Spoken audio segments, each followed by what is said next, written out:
Hello and welcome to today's video on CUET registration step by step guide। CUET के registration के सिलसिले में काफ़ी सारे बच्चों की कॉल्स आ रही हैं कि सर हम कहाँ रजिस्टर करें, किस तरह से करें।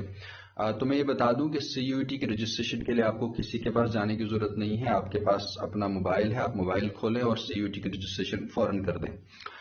ये इसलिए कि 12 मार्च लास्ट डेट अनाउंस की गई है और 12 मार्च से पहले पहले अगर आपकी रजिस्ट्रेशन नहीं होती है तो आप अंडर ग्रेजुएट प्रोग्राम्स के लिए डिफरेंट यूनिवर्सिटीज़ और यूनिवर्सिटीज़ के एफिलेटेड कॉलेजेस में एडमिशन नहीं ले पाएंगे। अगर आप 12th का एग्जाम दे रहे हैं तो भी आपको रजिस्टर करना है। अगर आप पास्ड आउट हैं, क्योंकि अपर एज लिमिट इसमें कोई नहीं है, अगर आप पास्ड आउट हैं, कभी भी आपने पास किया और आप ग्रेजुएशन करना चाहते हैं तो आप भी उसके लिए एलिजिबल हैं।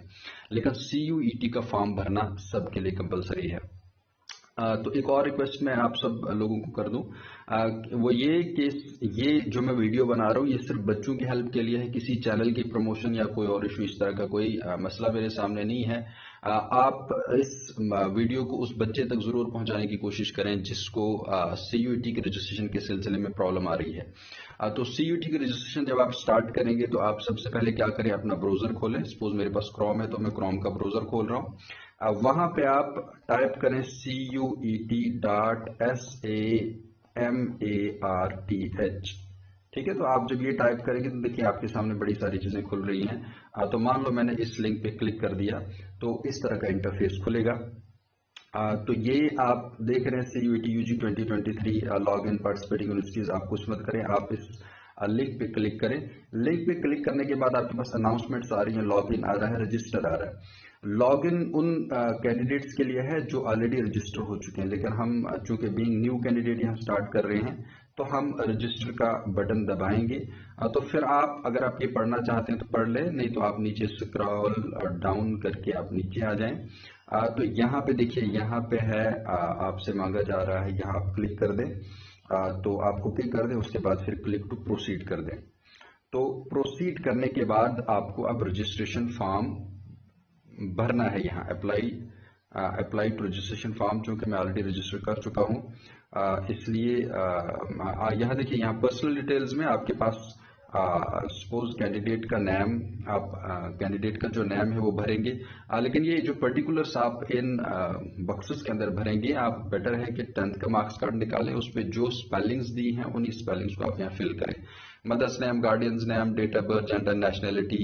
उसके बाद आप आइडेंटिटी टाइप में आप कोई वैलिड प्रूफ डाल दें। सपोज आधार कार्ड तो सबके पास होता है, आप आधार कार्ड डाल दें। हो सकता है फिर आधार कार्ड के बाद वो आपको कोई नंबर मांगे तो उसमें फिर आप आधार नंबर डाल सकते हैं, या कोई और आपके पास आइडेंटिटी प्रूफ है तो उस आइडेंटिटी प्रूफ का आप नंबर यहाँ जरूर डालेंगे, valid enter valid identification number. ठीक है, तो उसके बाद फिर एड्रेस आप डालें। तो एड्रेस में आप ये सारी चीजें जो आपसे मांगी जा रही हैं इनमें आप डालें। उसके बाद फिर आपको अपना मेल एड्रेस डालना है। ठीक है, जो आपका मेल एड्रेस है उसको भरें, उसके बाद फिर उसको कंफर्म करें। जो आपका मेल एड्रेस जो इस वक्त करंटली एक्टिव है, उसके बाद फिर मोबाइल नंबर आप डालें। तो मोबाइल नंबर को आप सिर्फ विदाउट कंट्री कोड या जीरो के बगैर, सपोज आपका मोबाइल नंबर 9797 से स्टार्ट हो रहा है तो आप वही स्टार्ट करें, जीरो वगैरह नहीं डालेंगे आप। तो मोबाइल नंबर भी कंफर्म करेंगे, अल्टरनेट नंबर भी आप देना चाहें वो भी दे दें। तो उसके बाद फिर अगर आपका same address, present address same है तो उसको आप क्लिक करें तो ये वाला निचले वाले एड्रेस की जो सारी डिटेल्स है वो फिर नहीं भरनी पड़ेगी, वरना आपको 2 डिटेल्स भरनी है। ठीक है, उसके बाद एक इंपॉर्टेंट चीज है, वो ये है कि आपको पासवर्ड चूज करना है। आपका पासवर्ड होना चाहिए 8 to 13 कैरेक्टर्स। इसमें स्पेशल कैरेक्टर भी आना चाहिए, जैसे आप हैश मान लें या जैसे स्टार मान लें, इस तरह का कोई स्पेशल कैरेक्टर आना चाहिए। इस पे स्मॉल और कैपिटल ABC में से भी कोई वैल्यू आनी चाहिए, नंबर भी आना चाहिए। तो ये सब चीजें मिला के आपको एक पासवर्ड सेट करना है, और पासवर्ड आपको याद रखना है। ऐसा नहीं कि आपने पासवर्ड सेट कर दिया और आगे चले के बाद में आपको भूल गया तो फिर आपको प्रॉब्लम हो सकती है। ठीक है, तो आप पासवर्ड पहले से जो बना रहे हैं उसको आप 8 to 13 डिजिट होना चाहिए, उसमें कैपिटल लेटर भी आना चाहिए, स्मॉल लेटर भी आना चाहिए, स्पेशल कैरेक्टर वाला लेटर भी आना चाहिए जैसे स्टार, हैश, इस तरह का कोई, और इसके बाद फिर नंबर्स भी आने चाहिए। तो आप स्मार्ट हैं और आप खुद से पासवर्ड सेट करें और उसके बाद फिर कंफर्म करें, वही पासवर्ड होना चाहिए। फिर सिक्योरिटी क्वेश्चन आता है, तो सिक्योरिटी क्वेश्चन में आप कोई क्वेश्चन चूज कर सकते हैं। Suppose what is your favourite book, तो आपने नीचे सपोज उसका आप कुरान रख सकते हैं या कुछ भी जो आपको लगता है आपकी फेवरेट बुक, या कुछ भी जो क्वेश्चन आप लेना चाहिए, सिक्योरिटी के लिए होता है। तो उसके बाद फिर आप ये कैप्चर डाल दें तो कैप्चा के बाद आप सबमिट कर दें। ये सबमिट करने से आपका एप्लीकेशन नंबर जनरेट हो जाएगा, ठीक है। तो वो एप्लीकेशन नंबर और आपका पासवर्ड, ये वो डिटेल्स हैं आपकी जो आपको रिक्वायर्ड होंगी जिस वक्त आपको लॉगिन करना होगा। तो मैं यहाँ पे चूंकि मैं ऑलरेडी रजिस्टर कर चुका हूँ, तो मैं ये सब नहीं करूंगा, इसलिए मैं सीधा आगे बढ़ूंगा। CUET.smart.ac.in में लॉग इन करूंगा। अब चूंकि आपका एप्लीकेशन नंबर जनरेट हो चुका है, आपको मेल आएगा या आपको यहाँ भी एप्लीकेशन नंबर दिखेगा, एप्लीकेशन नंबर भी नोट करें और अपना पासवर्ड भी याद रखें। तो यहाँ पे देखिए, अब जिस वक्त मैं लॉग इन करने की कोशिश कर रहा हूँ तो न्यू रजिस्ट्रेशन वाला ऑप्शन, अब चूंकि मैं क्लिक नहीं करूंगा तो मैं एप्लीकेशन नंबर पे क्लिक करूंगा। तो मैंने ऑलरेडी सेव करके रखा है, ये मेरा एप्लीकेशन नंबर है, ये मेरा पासवर्ड, और पासवर्ड आपको डालना पड़ेगा, उसको आप चाहें तो आप सेव भी कर सकते हैं बाद में, ठीक है। तो ये कैप्चा है 3122488, ठीक है। तो मैं लॉग इन कर रहा हूं, ये लॉग इन हो गया। लॉगिन के बाद देखिए, अब आपको ये मेरा एप्लीकेशन नंबर है, मैं कंटिन्यू एप्लीकेशन फॉर्म कर रहा हूँ, ये अब डिटेल्स मुझे चाहिए। यहाँ देखिए आप, अब सबसे पहले personal details, educational details, examination centre details, university programme selection details, तो इन सबको हम थोड़ा सा बात करने की कोशिश करेंगे। तो पर्सनल डिटेल्स को जब आप भरेंगे तो यहाँ पे सपोज मैं पर्सनल डिटेल्स पे क्लिक कर रहा हूँ। चूंकि मैं पर्सनल डिटेल्स ऑलरेडी भर चुका हूं, इसलिए ये भरी हुई हैं, तो मुझे यहाँ अपडेट पर्सनल फॉर्म भरना पड़ेगा। आपको नहीं, आपको वहां जब आप पर्सनल डिटेल्स पे क्लिक करेंगे तो ये इस तरह का इंटरफेस खुलेगा और आपको अपनी डिटेल्स भरनी होंगी। सपोज आप नेम भर रहे हैं, डेट ऑफ बर्थ भर रहे हैं, जेंडर, कैटेगरी, हाँ कैटेगरी अगर आपको है, अगर आप यहाँ रिजर्व्ड, अनरिजर्व्ड, अगर आपका रिजर्व्ड कैटेगरी में है तो बाद में आपको सर्टिफिकेट प्रोड्यूस करना पड़ेगा, ठीक है। आप फिजिकली हैंडीकैप या कुछ इस तरह का कोई भी है, आप कैटेगरी ले सकते हैं, उसका बेनिफिट रिजर्वेशन ले सकते हैं सीट्स में, नंबर ऑफ सीट्स में या डिफरेंट कॉलेजेस में। तो ये डिटेल्स भी आप भरेंगे, ठीक है। उसके बाद फिर आप फादर की क्वालिफिकेशन, मदर का नेम, क्वालिफिकेशन, उसका क्या है, डिजिग्नेशन क्या है, आपकी एनुअल इनकम क्या है, आप ट्विन्स हैं, ये सारी डिटेल्स, आप डायबिटिक हैं, आपका रेजिडेंस रूरल है या अर्बन है, ये सारी चीजें आप, mode of study and qualifying examination, आप इंग्लिश या कोई और लैंग्वेज देखें जो आपकी, हमारे यहाँ तो जनरली इंग्लिश ही चलती है। तो इसको आप लिखने के बाद, एड्रेस डिटेल्स डालने के बाद फिर आप ये सारा आप डालेंगे, आप बीपीएल है नहीं है, ये सारी डिटेल्स भरने के बाद आप फिर फाइल सेव कर देंगे, ठीक है। तो फिर उसके बाद एक्चुअली नीचे आता है option proceed to next section आता है, तो आप इस पर क्लिक करके अब एजुकेशनल डिटेल्स पे आ जाए, ठीक है। चूंकि एजुकेशनल डिटेल्स मैं भर चुका हूं, आप मुझे ये अपडेट करना पड़ेगा, तो उसके बाद ही मैं एजुकेशनल डिटेल्स भर पाऊंगा। मुझे नीचे ये अपडेट एजुकेशनल फॉर्म भरना पड़ेगा, वरना आप सीधा जब एजुकेशनल डिटेल्स क्लिक करेंगे तो आपके पास ये आ जाएगा, ठीक है। तो 10th की डिटेल्स मांग रहे हैं, पास्ट है, कब है, ईयर पासिंग, अच्छा क्वालिफाइंग इक्विवेलेंट एग्जामिनेशन, अगर ऐसा कुछ नहीं है तो आप 10th कर दें। तो प्लेस ऑफ स्कूलिंग कहाँ है, अर्बन रूरल, ये सारी डिटेल्स आपको भरनी होंगी। इस सिलसिले में सपोज आप कोई डिटेल भर रहे हैं और कोई इशू आ रहा है, तो हमने इसके लिए व्हाट्सएप ग्रुप भी बनाया है, उसका लिंक भी मैं इस वीडियो की डिस्क्रिप्शन में भी डालना चाहूंगा कि आप उसको भी ज्वाइन करें। यहाँ भी कोई छोटी मोटी डिटेल भरने में आपको कोई इशू आ रहा है, नहीं समझ आ रही, तो आप डायरेक्टली पूछ सकते हैं। तो अपने बोर्ड का नाम, स्कूल का नाम, ये गवर्नमेंट है, प्राइवेट है, आपका रोल नंबर, यहाँ पे एक इशू है मोड ऑफ, जहाँ पे जो मांगा है इसने कि आपका रिजल्ट का मोड क्या था, कि सीजीपीए ग्रेड, परसेंटेज, हमारा जो परसेंटेज होता था, तो इस तरह की डिटेल्स भी आप भर लें। तो 12th में एक इंपॉर्टेंट चीज, यहाँ पास नहीं लिखेंगे आप, जो अपीयरिंग है, जो 12th का एग्जाम दे रहे हैं वो अपीयरिंग लिखेंगे, जो ऑलरेडी पिछले साल या उससे पहले पास हो चुके हैं तो वो पास लिख सकते हैं। तो मान लो मैंने अपीयरिंग भरा, ठीक है, तो अपीयरिंग के लिए आप पासिंग ईयर यही आएगा 2023। अगर आपका पास सपोज 15-16 तो आपको वही ईयर भरना पड़ेगा। तो एग्जाम 12th या इक्विवेलेंट, फिर स्कूलिंग, टाइप ऑफ स्कूल, कौन कहाँ किस कंट्री के अंदर है, किस स्टेट के अंदर है, ये सारी चीजें डालने के बाद, रोल नंबर डालने के बाद आप सेव कर दें। ये हो गया एजुकेशनल डिटेल्स। इसके बाद फिर एग्जामिनेशन सेंटर डिटेल्स आएगी। तो एग्जामिनेशन सेंटर डिटेल्स आपके पास डायरेक्टली खुल जाएंगे, लेकिन मुझे अपडेट करना पड़ रहा है चूंकि मैं ये डिटेल्स भर चुका हूं। तो हमारे पास एग्जामिनेशन सेंटर्स जो बनेंगे वो जम्मू कश्मीर के अंदर 5 सेंटर्स हैं। उन 5 सेंटर्स आप जब क्लिक करेंगे तो सबसे पहले आप स्टेट क्लिक करें और स्टेट के बाद फिर आपके पास सेंटर, सपोज जम्मू और सांबा हमारे पास नजदीकी सेंटर है जम्मू प्रोविंस वालों के लिए, तो बारामूला, पुलवामा और श्रीनगर हैं ये श्रीनगर वाले उस प्रोविंस के अंदर है, जम्मू कश्मीर प्रोविंस के अंदर है। तो आप city centre first preference, city centre second preference आप देने के बाद आपको 2 प्रेफरेंस एटलीस्ट देनी है और आपको ये सेव करना है। तो इसके बाद फिर एग्जामिनेशन सेंटर्स डिटेल्स के बाद फिर आपको यूनिवर्सिटी या प्रोग्राम सिलेक्शन डिटेल्स डालनी है। ठीक है, अब तक जो आपने किया ये सारा इजी था, ये आप जानते हैं। यहाँ पे थोड़ा सा आप ध्यान देंगे यूनिवर्सिटी और आपको यूनिवर्सिटी की एलिजिबिलिटी क्राइटेरियाज कैसे स्टडी करें, ये बड़ा अहम है। इस पे आप थोड़ा सा मैं आपकी तवज्जो चाहूंगा कि आप जरा अच्छे से देखिए। मैं अपडेट फॉर्म फिर से मैं कहूंगा मैं इसलिए कर रहा हूं क्योंकि मैं ऑलरेडी भर चुका हूं, वरना आपके सामने ऐसा खुलेगा। आपने सिलेक्ट यूनिवर्सिटी किया, ठीक है। फॉर एग्जाम्पल हम यूनिवर्सिटी ऑफ जम्मू सिलेक्ट करना चाहते हैं, ये यूनिवर्सिटी ऑफ जम्मू है, ठीक है। तो यूनिवर्सिटी ऑफ जम्मू के बाद आपको प्रोग्राम सिलेक्ट करना है। फॉर एग्जाम्पल मैं bachelor of social and behavioural sciences BA in history suppose में क्लिक करता हूं, ठीक है। मैंने यूनिवर्सिटी को ऐड कर दिया, मैंने काफी सारी यूनिवर्सिटीज ऐड की हैं, लेकिन मान लो सपोज मैंने जम्मू यूनिवर्सिटी ऐड की है, ये है। Read more about this university, अगर आप इस पे क्लिक करते हैं तो यूनिवर्सिटी की डिटेल्स सारी निकल जाएगी, ठीक है।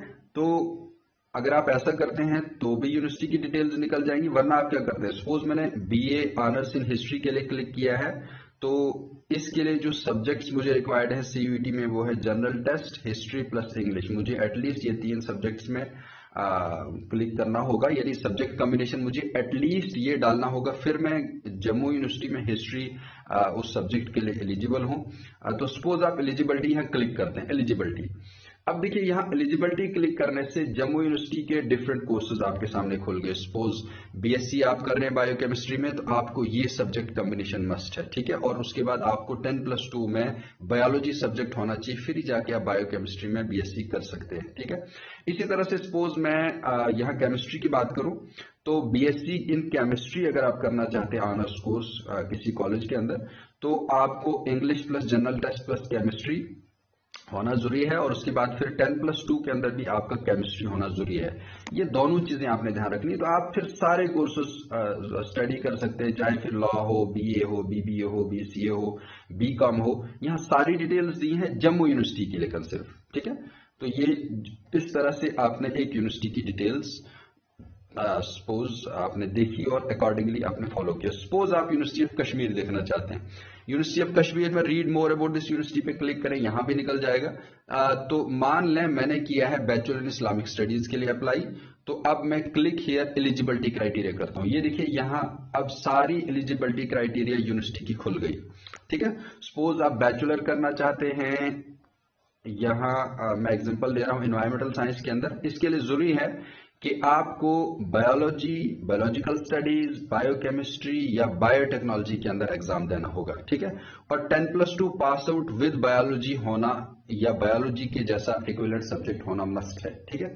ये इतना होना मस्ट है, और आपको ये कॉम्बिनेशन लेना है। यहाँ पे इंग्लिश और जनरल टेस्ट मेंशन नहीं है, ठीक है। ये जो हेडिंग आप देखेंगे ऊपर, ये है domain subject general optional language map to the programme. तो ये कश्मीर यूनिवर्सिटी का क्राइटेरिया जम्मू यूनिवर्सिटी से थोड़ा सा अलग है। जम्मू यूनिवर्सिटी में हर सब्जेक्ट कॉम्बिनेशन में आपके लिए मस्ट है कि आप इंग्लिश प्लस जनरल टेस्ट साथ रखें। यहाँ पे कश्मीर यूनिवर्सिटी ने ये क्राइटेरिया नहीं मांगा, तो इसलिए मैं आपसे कह रहा हूं कि यूनिवर्सिटी टू यूनिवर्सिटी डिफर करता है, ठीक है। तो आपको जो यूनिवर्सिटीज फोकस करनी है आप उन यूनिवर्सिटीज को ऐड करें। सपोज मैंने यूनिवर्सिटी ऑफ जम्मू ऐड किया, फिर कोर्स ऐड किया, तो इसको फिर मैंने सिलेक्ट करने के बाद फिर मैंने ऐड कर दिया। तो इसके बाद इस तरह से आप जितनी यूनिवर्सिटीज डालना चाहें उतनी यूनिवर्सिटीज ऐड कर सकते हैं। सपोज मैंने एग्जाम्पल के लिए, चूंकि मैं इस वक्त 10th का कैंडिडेट नहीं हूं या मुझे ग्रेजुएशन के लिए अप्लाई नहीं करना, मैं ग्रेजुएशन के बच्चों को पढ़ाता हूं, तो यहाँ पे मैंने ऐसे ही यूनिवर्सिटीज ऐड किए, जैसे cluster university of Jammu, Tezpur university, UPS Dehradun. तो आप नंबर ऑफ यूनिवर्सिटीज ऐड कर सकते हैं जितनी आप चाहें। जो यूनिवर्सिटीज आप ऐड करेंगे सिर्फ उन्हीं पे बाद में आप एडमिशन नहीं ले पाएंगे, बल्कि उससे ज्यादा भी एडमिशन ले पाएंगे। डिपेंड करता है कि आपका उस यूनिवर्सिटी या उस कॉलेज के अंदर एलिजिबिलिटी क्राइटेरिया बनता है, तो ये जरूरी है। ये बड़ा अहम पॉइंट था यहाँ पे। तो उसके बाद फिर आप यूनिवर्सिटी और प्रोग्राम सिलेक्शन के बाद टेस्ट पेपर डिटेल्स पे आ जाएंगे, ठीक है। तो टेस्ट पेपर डिटेल्स का मतलब अब आपने जो सब्जेक्ट सिलेक्शन वहां की, अब आपने वो सब्जेक्ट डाल रहे हैं। अब चूंकि मैं ऑलरेडी कर चुका हूं इसलिए मुझे यहाँ फिर अपडेट फॉर्म दबाना पड़ेगा, अपडेट फॉर्म क्लिक करना पड़ेगा। आपको इस चीज की जरूरत नहीं है, आपके लिए सीधा सामने सब्जेक्ट खुल जाएगा। तो यूनिवर्सिटी के सिलेक्शन के बाद टेस्ट पेपर सपोज मैंने फर्स्ट ले लिया, चूंकि मैंने हिस्ट्री क्लिक किया था तो मैं हिस्ट्री सपोज क्लिक कर रहा हूँ, और इसने अब लैंग्वेज मांगा, किस लैंग्वेज में, हिंदी में, उर्दू में या इंग्लिश में आप एग्जाम देना चाहेंगे, तो मैंने इंग्लिश क्लिक किया। इसी तरह से मैंने दूसरा सब्जेक्ट, तीसरा सब्जेक्ट, चौथा सब्जेक्ट, ठीक है, तो ये मैंने नंबर ऑफ सब्जेक्ट्स क्लिक किए। तो अब आप कितने सब्जेक्ट्स रखें, 5 रखें, 7 रखें, 10 रखें, मैक्सिमम 10 तक जा सकते हैं।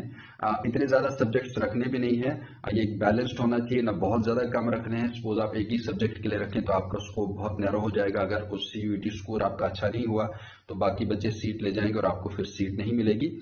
तो इसी तरह से आपका सब्जेक्ट कॉम्बिनेशन कैसा हो क्या हो, इस पर मैंने एक वीडियो बनाई है, उसको भी आप देख सकते हैं। तो फिलहाल ये कि आपने टेस्ट पेपर डिटेल्स बना दी, तो उसके बाद फिर आपका नेक्स्ट वाला सेक्शन जो है वो अपलोड डिटेल्स है। अपलोड डिटेल्स का मतलब है आपने अब चीजें अपलोड करनी है, ठीक है। तो अपलोड के सिलसिले में आपने एक तो अपना फोटो अपलोड करना है और आपने अपना सिग्नेचर अपलोड करना है, ठीक है। तो इस तरह से आपका अपलोड वाला भी हो जाएगा, लेकिन ध्यान रहे आप फोटो डायरेक्टली अपलोड करने की कोशिश करेंगे तो उसने एक सर्टेन केबीज वहां मांगा है कि उसी केबी के अंदर आपको वो अपना फोटो अपलोड करना, उससे कम ज्यादा होगा तो वो फोटो नहीं चलेगा। तो उसके लिए आप ऑनलाइन कंप्रेसर आप डाउनलोड कर सकते हैं, या कुछ भी वो किसी से हेल्प लेके आप आगे बढ़ सकते हैं, ठीक है। मेरा ये काम इसलिए नहीं कर रहा है क्योंकि मैं ये ऑलरेडी फॉर्म पे काम कर चुका हूं। तो अपलोड डिटेल्स के बाद फिर फाइनली आएगा फी कटने का इशू, ठीक है। ये सब जब हो जाएगा आपका अपलोड भी हो जाएगा, उसके बाद आप अपना फॉर्म प्रीव्यू कर सकते हैं। सारा प्रीव्यू पे क्लिक करके आपने कहा कौन सी डिटेल्स डाली, कोई गलत तो नहीं है। फिर फाइनली आपको फीस कटवानी है, तो फीस कटवाने के लिए आप अपना डेबिट कार्ड, क्रेडिट कार्ड, इस तरह का कोई भी कार्ड यूज कर सकते हैं, ऑनलाइन बैंकिंग यूज कर सकते हैं, सारे ऑप्शन दिए, डिफरेंट बैंक्स दिए। अच्छा, उन डिफरेंट बैंक्स की हेल्पलाइंस दी हुई है ऑलरेडी। आप अगर आप NTA की वेबसाइट पे जो CUET के रिलेटेड नोटिफिकेशन है उसमें हेल्पलाइन पर्टिकुलर दी हुई है, आप पैसा कैसे कटवाएंगे। फिर भी अगर आपको इस सिलसिले में कोई हेल्प की जरूरत होगी तो आप आसपास के लोगों से फी कटवाने के सिलसिले में हेल्प ले सकते हैं, लेकिन यहां तक आप अपना काम आराम से कर सकते हैं। फॉर्म भरना कोई मसला नहीं, किसी कंप्यूटर वाले के पास जाके रश करने की जरूरत नहीं है, आप खुद बैठे मोबाइल खोलें और आप फॉर्म आराम से भर सकते हैं। तो फी कटवाने के सिलसिले में भी अगर किसी को कोई इशू हो तो आप हमारे पास व्हाट्सएप ग्रुप है, उस पर आप ज्वाइन करें। वहां पे आप कोई भी इशू, वहां पे हमारे पास faculty members, particularly career counselling and guidance cell, government degree college Toda, उसके फैकल्टी मेंबर्स मौजूद हैं, मैं खुद भी वहां पे मौजूद हूं, और भी डिफरेंट कॉलेजेस से फैकल्टी मेंबर्स जुड़े हुए हैं जो बच्चों की क्वेरीज रिप्लाई कर रहे हैं। कोई भी इशू है इस सिलसिले में, लेकिन before make it sure that before 12th of March you are registered on CUET, unless until आप फिर एग्जाम में अपीयर नहीं हो पाएंगे, आप फिर आगे ग्रेजुएशन के लिए नहीं जा पाएंगे।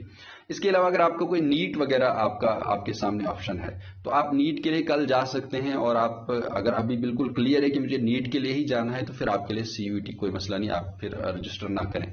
लेकिन जिसका ये 50-50 है, मैं जाऊं ना जाऊं, वो फिलहाल रजिस्टर कर दे, हो सकता है कल की डेट में ना जाए, फिर आपका साल जाया हो जाएगा। तो ये चीजें जहन में रखते हुए आप खुद से रजिस्टर करें और रजिस्ट्रेशन करने के बाद फी कटवाएं, ताकि फिर अगर पर्टिकुलर्स में सब्जेक्ट कॉम्बिनेशन में या कहीं और कोई इशू होगा तो उस सिलसिले में करेक्शन डेट 15 से 18 मार्च तक है, तो उस करेक्शन डेट के अंदर आप उन पर्टिकुलर्स को एडिट कर सकते हैं और चेंज कर सकते हैं, और इस टाइम स्पैन के अंदर आप एक दूसरे से डिस्कस भी कर सकते हैं, या एटलीस्ट हमसे ग्रुप के अंदर पूछ सकते हैं। मैं इस वीडियो के डिस्क्रिप्शन बॉक्स में भी लिंक डाल दूंगा, तो वहां पे भी आप उस पर क्लिक करके आप ग्रुप में ज्वाइन हो जाएं, और हम आपकी हेल्प के लिए वहां तैयार हैं। शुक्रिया, थैंक यू।